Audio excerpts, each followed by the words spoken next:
Hello everyone. இந்த வீடியோவில் நம்ம பேரவை கூட்ட அறிவிப்பு தமிழ் சீனியர் செகண்ட் பேப்பரில் நமக்கு இந்த கொஸ்டின் இருக்குது. ஸோ இந்த கொஸ்டினுக்கான ஃபார்மேட் என்ன, அதை நம்ம எப்படி அப்ரோச் பண்ணணும் அப்படிங்கிறத நம்ம இந்த வீடியோவில் பார்க்கலாம். இந்த வீடியோவில் வந்து இது ஒரு ஃபஸ்ட்டு மாடலாக எடுத்துக்கலாம். ஆஃப்டர் இன்னொரு வீடியோ நான் கொடுக்குறேன், அந்த வீடியோவும் கண்டிப்பாக வந்து நீங்கள் பாருங்கள். இந்த வீடியோவில் கொடுத்துருக்கிற கண்டென்ட்டை நம்ம எப்படி ஃபார்மேட் பண்ணணும் அப்படிங்கிறதையும், அதே போல் அடுத்த வீடியோவில் வந்து ஒரு வேளை நீங்கள் ஸ்ட்ரோக் எடுக்க மிஸ் பண்ணிட்டீங்க அப்படின்னா எதெல்லாம் நீங்கள் காமன் பாயிண்ட்டாக எந்த கொஸ்டின் கேட்டாலும் அதே எழுதணும் அப்படிங்கிற விஷயத்தையும் நம்ம வந்து பார்க்கலாம். ஃபஸ்ட்டு கொஸ்டின் என்ன அப்படிங்கிறத நம்ம லிசன் பண்ணணும். சென்னை ஆதம்பாக்கம் சுந்தர விநாயகர் சேவார்த்திகள் சங்கத்தின் பொதுக்குழு கூட்டம் ஜூலை 13ஆம் தேதி ஞாயிற்றுக்கிழமை காலை 10 மணி அளவில் ஆலய வளாகத்தில் நடைபெறும். அப்போது முந்தைய ஆண்டிற்கான வரவு செலவு கணக்கு மற்றும் இருப்பு நிலை குறிப்பு, தணிக்கையாளர்களை நியமித்தல், ஆலயத்தின் மேற்கு படிக்கட்டு கட்டுதல் ஆகிய பொருள்கள் குறித்து ஆய்வு செய்யப்படும். உறுப்பினர்கள் அனைவரும் கூட்டத்தில் கலந்து கொள்ளுமாறு கேட்டுக்கொண்டு சங்கத்தின் செயலாளர் வெளியிடும் கூட்ட அறிவிப்பு தயார் செய்க. இப்போ அது கூட்ட அறிவிப்புன்னு சொல்லி கேட்கலாம், பேரவை கூட்ட அறிவிப்புன்னு சொல்லலாம். இந்த மாதிரி கூட்ட அறிவிப்புன்னு சொல்லிட்டாங்கனாலே அது வந்து பேரவை கூட்ட அறிவிப்பு தான் அப்படிங்கிறது நமக்கு லிசன் ஆகிடணும். ஓகே, இந்த கொஸ்டினுக்குமே பார்த்தோம் அப்படின்னா இதுக்கு முன்னாடி பார்த்த ஒப்பந்த புள்ளி அறிவிப்பு, விளம்பரம், அது ரெண்டுலேயும் எப்படி வந்து மேலே ஒரு ஹெட்டிங் கொடுத்துருக்குமோ அதே மாதிரி இந்த கொஸ்டினுக்குமே நம்ம ஹெட்டிங் கொடுக்கணும்.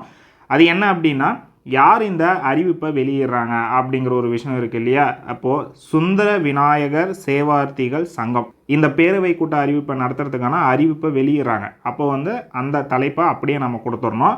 அடுத்து ஃபார்மேட்டுக்குள்ளே வரலாம். ஓகே, இது போல் நீங்கள் வந்து ஹெட்டிங்ஸ் மேலே வந்து கொடுத்துக்கோங்க. சுந்தர விநாயகர் சேவார்த்திகள் சங்கம் நல்லா பேஜுக்கு சென்டராக வர மாதிரி கொடுத்துக்கோங்க. இந்த பக்கம் பார்த்தோம் அப்படின்னா நமக்கு லெஃப்ட் சைடில் இந்த அட்ரஸ் எல்லாம் கொடுப்போம் இல்லையா, மின்னஞ்சல், கைபேசி, இந்த மாதிரி விஷயங்கள்லாம் நம்ம கொடுக்க தேவையில்லை. இப்போது இங்கே வந்து நம்ம பார்க்குறது பேரவை கூட்ட அறிவிப்பு. இப்போ ஒரு எக்ஸாம்பிளுக்கு ஒரு கம்பெனியில் நீங்கள் ஒரு பங்குதாரராக இருக்கீங்க அப்படின்னா, ஓகேங்களா, ஏதாவது ஒரு கம்பெனி எடுத்துக்கோங்க, அதில் நீங்களுமே ஒரு மெம்பர். அப்போது அந்த கம்பெனி எங்கே இருக்குது அப்படிங்கிற அந்த விஷயமெல்லாம் நீங்கள் தெரிஞ்சு தான் அதில் ஒரு மெம்பராக நீங்கள் ஆகியிருப்பீங்க. அந்த phone number, mail ID, web address இதெல்லாம் தெரியாமல் நீங்கள் ஒரு மெம்பராக இருக்க மாட்டீங்க. அதனால் நம்ம இந்த இடத்துல அட்ரஸ் எல்லாம் கொடுக்க தேவையில்லை. இந்த இடத்துல கொடுக்கவே தேவையில்லை. இதுதான் வந்து ஃபார்மேட்டு. கொடுத்தா தப்பா, கொடுக்கலனா தப்பு இல்லையா, அந்த மாதிரி சொல்லி கன்ஃபியூஷன்ஸ் வேணாம். இந்த ஃபார்மேட் நமக்கு இப்படியே தான், நம்ம இந்த இடத்துல எதுவுமே கொடுக்க தேவையில்லை. அடுத்து பார்த்தோம் அப்படின்னா நமக்கு அட்ரஸ் வந்து கொஸ்டின்லேயே கொடுத்துருக்காங்க. ஆதம்பாக்கம் சென்னை அப்படிங்கிற மாதிரி நம்ம ஒரு 3 லைன்ஸ்க்கு அட்ரஸ் வர மாதிரி ஃபார்மேட் பண்ணிக்கிறது நல்லது. மேலே வந்து காந்தி சாலை, அதுக்கப்புறமா வந்து ஆதம்பாக்கம் சென்னை அப்படிங்கிற மாதிரி கொடுத்து நம்ம ஏதாவது ஒரு பின்கோடை அப்படியே கொடுத்துக்கலாம். இதே போல் தான் வந்து பேரவை கூட்ட எண், PQ அப்படின்னா பேரவை கூட்ட அறிவிப்பு எண் அப்படிங்கிற மாதிரி தான். இப்போது அதே விஷயங்கள் தான் 16வது அறிவிப்பில் பிரிவு A1ல் 2024ஆம் ஆண்டு வெளியிடப்படுற ஒரு அறிவிப்பு அப்படிங்கிற மாதிரி நம்ம வச்சுக்கலாம். அடுத்து தேதி, அதில் ஒரு தேதி கொடுத்துருந்தாங்க இல்லையா மேலே, நம்ம இந்த இடத்துல ஃபார்மேட்டில் எழுதும்போது ஒரு டேட் எழுதுவோம். இந்த டேட்டில் இருந்து ஒரு 20 நாளைக்கு முன்னாடி டேட்டாக நீங்கள் மேலே போடணும். சரிங்களா, இந்த மாதிரி போட்டு அடியில் 2 அண்டர்லைன் பண்ணிக்கோங்க. இதுதான் வந்து மேலே பார்த்துருக்கக்கூடிய ஃபார்மேட். இப்படியே நம்ம வந்து யூஸ் பண்ணிக்கலாம். அடுத்து பார்த்தோம் அப்படின்னா பேரவை கூட்ட அறிவிப்புன்னு சொல்லி இந்த இடத்துல ஒரு ஹெட்லைன்ஸ் மாதிரி கொடுத்துருங்க. அப்போ இதுக்கு முன்னாடி கொஸ்டினில் ஒப்பந்த புள்ளி அறிவிப்பு அப்படிங்கிற மாதிரி ஒரு ஹெட்டிங் கொடுத்துருப்போம் இல்லையா, அதே தான் இந்த இடத்துல அதே போல் கொடுத்துக்கோங்க. சரி, அடுத்து பார்த்தோம் அப்படின்னா அந்த கொஸ்டினில் கொடுத்துருக்கிறத மாறாமல் அப்படியே எழுதுங்க. அப்போ மாற்றி எழுதினாலும் ப்ராப்ளம் இல்லை. அதாவது கொடுத்துருக்கிற விஷயம் அதே போல் அவங்க சொல்ல வர்ற விஷயம் மட்டும் மாறாமல் எழுதுனா போதுமானது தான். அப்போது சென்னை ஆதம்பாக்கம் சுந்தர விநாயகர் சேவார்த்திகள் சங்கத்தின் பொதுக்குழு கூட்டம். கொஸ்டினில் பார்த்தோம் அப்படின்னா இந்த டேட்டை வந்து ஜூலை 13ஆம் தேதி அப்படிங்கிற மாதிரி வந்து கொடுத்துருப்பாங்க. ஜூலை 13, ஜூலை அப்படிங்கிறது வந்து நமக்கு 7வது மாதம், அதை நம்ம போட்டுக்கிறோம். 13ஆம் தேதி அப்படிங்கிறப்ப 13 போட்டுக்கிறோம். ஆனால் வந்து இயர் வந்து கொடுக்கல. இயர் கொடுக்காதால நீங்கள் ஏதாவது ஒரு இயர் எடுத்துக்கலாம், அதனால் வந்து தப்பு கிடையாது. அடுத்து ஞாயிற்றுக்கிழமை காலை 10 மணி அளவில் ஆலய வளாகத்தில் நடைபெற இருப்பதால் உறுப்பினர்கள் அனைவரும் தவறாமல் கலந்து கொள்ளுமாறு கேட்டுக்கொள்ளப்படுகிறார்கள். இப்போ கொஸ்டினில் பார்த்தோம் அப்படின்னா இந்த கூட்டம் எங்கே நடைபெறுது அப்படிங்கிற விஷயத்த வந்து கொடுத்துருப்பாங்க. ஆலய வளாகத்தில் நடைபெறும் அப்படிங்கிற ஒரு விஷயத்த வந்து கொடுத்துருப்பாங்க. அப்போது அதுக்கப்புறமா வந்து இங்கே இருக்கக்கூடிய இந்த ஃபார்மேட்ஸ் எல்லாமே வந்து நம்ம எக்ஸ்ட்ரா எழுதிக்க வேண்டியது தான். இங்கே வந்து நடைபெற இருப்பதால் உறுப்பினர்கள் அனைவரும் தவறாமல் கலந்து கொள்ளுமாறு கேட்டுக்கொள்ளப்படுகிறார்கள் அப்படிங்கிற மாதிரி இங்கே கொஸ்டினில் பார்க்கலாம். கொஸ்டினில் பார்க்கும்போது அப்படி தான் கொடுத்துருக்காங்க. ஆலய வளாகத்தில் நடைபெறும். இந்த மாதிரி கொடுத்துட்டதால நம்ம வந்து இந்த இடத்துல நடைபெற இருக்கிறதால நீங்கள் எல்லாருமே தவறாமல் கலந்துக்கணும் அப்படிங்கிற விஷயத்த அந்த இடத்துல ஃபார்மேட்டை நம்ம கொடுத்துருக்கோம். அடுத்து நீங்கள் கீழே எடுத்து எழுதக்கூடிய கண்டென்ட் எல்லாம் என்ன அப்படிங்கிறத பார்க்கலாம். அதுக்கு முன்னாடி இன்னொரு ஃபார்மேட் இருக்குது. என்ன அப்படின்னா, இந்த பேரவை கூட்டம் சம்பந்தப்பட்ட அழைப்பிதழ்கள் உறுப்பினர்கள் அனைவருக்கும் தனித்தனியே அஞ்சல் வழியே அனுப்பி வைக்கப்பட்டுள்ளன. இப்பேரவை கூட்டத்தில் கீழ்கண்ட பொருள்கள் குறித்து விவாதிக்கப்பட உள்ளன. இப்போ என்ன அப்படின்னா, நீங்கள் அந்த கம்பெனியில் ஒரு மெம்பர்ஷிப்பாக இருக்கீங்கிற போது அந்த கம்பெனியில் ஒரு மீட்டிங் நடக்குது அப்படின்னு சொல்லும்போது உங்களுக்கு அதை பற்றின அறிவிப்பை வந்து அந்த கம்பெனியிலேருந்து கண்டிப்பாக வந்து தெரிவிப்பாங்க. அதே தான் வந்து இந்த இடத்துல சொல்லியிருக்காங்க. உங்கள் எல்லாருக்குமே வந்துட்டு தனித்தனியாக நாங்கள் போஸ்டெல்லாம் அனுப்பிட்டோம் அப்படிங்கிற விஷயத்த வந்து சொல்லியிருக்காங்க. அதே போல் இந்த பேரவை கூட்டத்தில் என்ன மேட்டர்லாம் நம்ம வந்து டிஸ்கஸ் பண்ண போகிறோம் அப்படிங்கிறத பற்றி கீழே பொருள் அப்படிங்கிற மாதிரி கொடுத்துருக்கோம். இந்த பொருளுமே வந்து பார்த்தோம்னா கொஸ்டின்லேயே கொடுத்துட்டாங்க. முந்தைய ஆண்டிற்கான வரவு செலவு கணக்கு மற்றும் இருப்பு நிலை குறித்து விவாதிக்கப்படும்.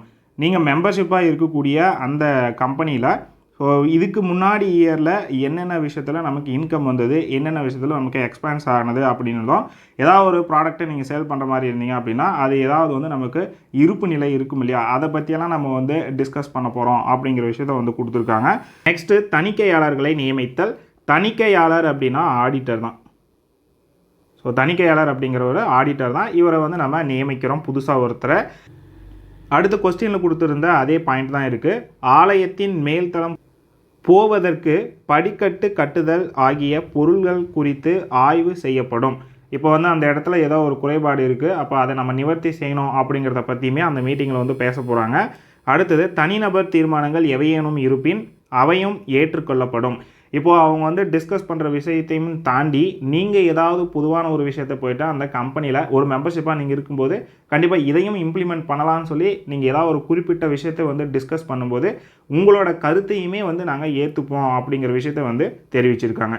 சரி, இதெல்லாம் கொடுத்துட்டு இப்போது இந்த பாயிண்ட் பார்த்தோம் அப்படின்னா நமக்கு வந்து கொடுக்க கிடையாது கொஸ்டினில். அப்போ இதை வந்து நம்மளே எக்ஸ்ட்ரா பாயிண்ட்டாக எழுதிக்கலாம். கண்டிப்பாக எல்லா கொஸ்டினுக்குமே இது ஒரு காமன் பாயிண்ட்டாக நீங்கள் எழுதிக்கலாம். அடுத்து ஆணைப்படி கண்டிப்பாக இந்த ஃபார்மேட் வந்து கொடுத்துக்கோங்க. நம்ம டைப்ரைட்டிங்லாம் பண்ணும்போது கூட இந்த மாதிரி பார்த்துருப்போம். ஆணைப்படி அப்படிங்கிறது கொடுத்துட்டு அடுத்து வந்து ஒன்று தான். இப்போ யார் வந்து இந்த அறிவிப்பை வெளியிடுறாங்க அப்படின்னா செயலாளர் தான் அந்த இடத்துல வெளியிட்டார். இங்கே தெரியுது இல்லையா, சங்கத்தின் செயலாளர் வெளியிடும்ன்ற மாதிரி கொடுத்துருக்காங்க. அப்போ வந்து செயலாளர் அப்படிங்கிற மாதிரி நீங்கள் அந்த இடத்துல போட்டிங்கன்னா போதுமானது. நெக்ஸ்ட்டு வந்து குறிப்பு. குறிப்பில் தனிநபர் தீர்மானங்கள் எவையேனும் இருப்பின் அவை கூட்டத்திற்கு 5 நாட்கள் முன்னரே சங்க செயலாளர் அவர்களால் அனுமதி பெற்றிருத்தல் அவசியம்.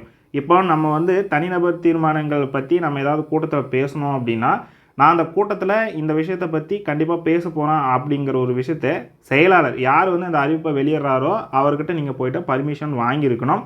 அப்படி வாங்கியிருந்தால் தான் அந்த கூட்டத்தில் உங்களால் வந்து பேச முடியும் அப்படிங்கிற ஒரு விஷயத்த வந்து கொடுத்துருக்காங்க.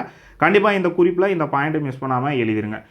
இவ்வளோ தான் வந்து ஒட்டுமொத்த ஃபார்மேட்டை. கொடுத்துருக்கக்கூடிய கொஸ்டின் இருக்கக்கூடிய அந்த பொருள் அந்த சப்ஜெக்ட் மேட்ரு என்ன அப்படிங்கிறத மட்டும் அப்படியே எடுத்துட்டோம் அப்படின்னா அப்படியே இருக்கிறத மாறாமல் அப்படியே நம்ம எழுதிடலாம். நீங்கள் எக்ஸ்ட்ரா வந்து பண்ண வேண்டிய விஷயம் என்ன அப்படின்னா இந்த ஒரு விஷயம் தான் நீங்கள் ஜென்ரலாக எழுதுகிற மாதிரி இருக்குது. ஸோ இந்த கொஸ்டின் பார்த்தோம் அப்படின்னா ஒரு 15 மார்க் கொஸ்டினாக நமக்கு வந்து கேட்பாங்க. சரிங்களா, அப்போது வந்து 15 மார்க்குங்கிற போது ஹேண்ட் ரைட்டிங் கொஞ்சம் நீட்டாக எழுதி ப்ரெசன்டேஷன் நல்லா இருந்தது அப்படின்னா அவுட் ஆஃப் 15 வந்து நம்மளால் ஈஸியாக வந்து வாங்க முடியும் 15 மார்க்கு. ஓகே, அதே மாதிரி தான் ஆரம்பத்திலே நான் சொன்ன மாதிரி இப்போ நமக்கு இந்த மாதிரி ஒரு பேரவை கூட்ட அறிவிப்பு கொஸ்டின் வருது, என்னால் வந்து ஒரு சில பாயிண்ட்ஸ் எடுக்க முடியல, மிஸ் பண்ணிட்டேன், இல்லை என்னால் பாயிண்ட்ஸே எடுக்க முடியல அப்படின்னா அதை எப்படி நீங்கள் வந்து மேனேஜ் பண்ணி எழுதலாம் அப்படிங்கிறத பற்றி நான் அடுத்த வீடியோவில் கொடுக்குறேன். கண்டிப்பாக வந்து இந்த மாதிரி ஃபுல் இன்ஃபர்மேஷன் கொடுக்கக்கூடிய அந்த பொருள் எல்லாமே கண்டிப்பாக நீங்கள் எடுத்துட்டீங்க அப்படின்னா நமக்கு அந்த ஃபுல் மார்க் வாங்குறதுக்கு ஸ்டெப்ஸ் கிடைச்சிடும். சரிங்களா, இப்போ இதெல்லாம் வந்து ஒரு கீ பாயிண்ட்ஸ், மார்க்ஸை கண்டிப்பாக இன்க்ரீஸ் பண்ணக்கூடிய பாயிண்ட்ஸ் தான். இதெல்லாம் மிஸ் பண்ணாமல் எடுக்கிறதுக்கு முயற்சி பண்ணணும். முடியாத பட்சத்துக்கு என்ன பண்ணலாம் அப்படிங்கிறத நான் அடுத்த வீடியோவில் கொடுக்குறேன். அவ்வளோதான், இந்த வீடியோவில் வந்து இந்த கொஸ்டின் முடிஞ்சது. அடுத்த வீடியோவில் இதுக்கான செகண்ட் பார்ட்டு சேனலை சப்ஸ்கிரைப் பண்ணி ஃபாலோ பண்ணி வச்சுக்கோங்க. உங்கள் ஃப்ரெண்ட்ஸுக்கும் இந்த வீடியோவை ஷேர் பண்ணி விடுங்க.